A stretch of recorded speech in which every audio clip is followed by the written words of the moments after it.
हमारे सामने दो परिस्थितियां होती है, एक कह सकते हैं उलझन और दूसरे को कहा जा सकता है चुनौतियां। चुनौती भी एक नहीं होती, कई सारी होती है। उलझन भी एक नहीं होती है, बहुत सारी होती है। तो उलझने और चुनौतियां। अब आपको हमने 4 सूत्र बताए थे, उन सूत्रों को पकड़िए। समझदारी, ईमानदारी, जिम्मेदारी और बहादुरी। इन 4 सूत्रों के हिसाब से यदि बात करें तो जीवन जीने के स्वर्णिम सूत्र हैं ये। और यदि समझदारी ठीक ठीक है तो उलझने बहुत कम होंगी, उलझने न के बराबर होंगी। चुनौतियां किसी की भी व्यक्ति के सामने हो सकती है। आप बहुत ईमानदार हैं, बहुत समझदार हैं, बहुत जिम्मेदार हैं, बहुत बहादुर हैं, और आपका पड़ोसी बदमाश है, और पड़ोसी से अब आप जीत नहीं पा रहे क्योंकि वो बहुत ही बदमाश है, एक नंबर का बदमाश आदमी है। तो ये उलझन नहीं है, ये चुनौती है। तो चुनौती से हम लड़ सकते हैं। उलझने जो होती है वो सामान्यतः हमारे अंदर की होती है। तो उलझनों को हमेशा सुलझाना चाहिए, चुनौतियों से लड़ना चाहिए। उलझने हमारी खुद की होगी या पारिवारिक उलझने होंगी, बाहर वाले की उलझने नहीं होती। किसी दुकान पे हम कुछ लेने गए, उसको हम उलझन नहीं कहते। वहां चुनौती हो सकती है कि आपको गलत प्रोडक्ट दे रहा है, ज्यादा पैसे मांग रहा है और कुछ है, तो उससे लड़ना है। तो चुनौतियों से लड़ना है। बीमारी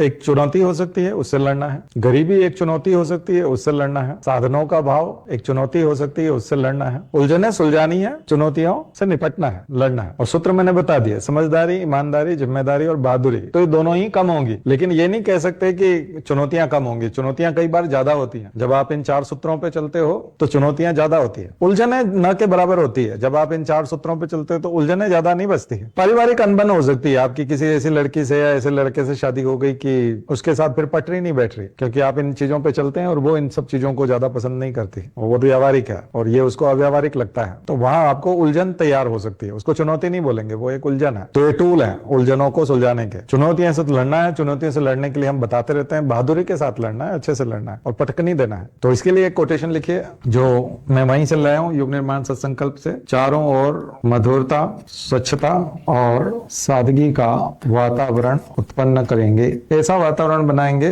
कि चारों ओर मधुरता हो, स्वच्छता हो और सादगी हो। तो काफी हद तक चुनौतियां भी ठीक हो जाएंगी, उलझनें भी समाप्त हो जाएंगी।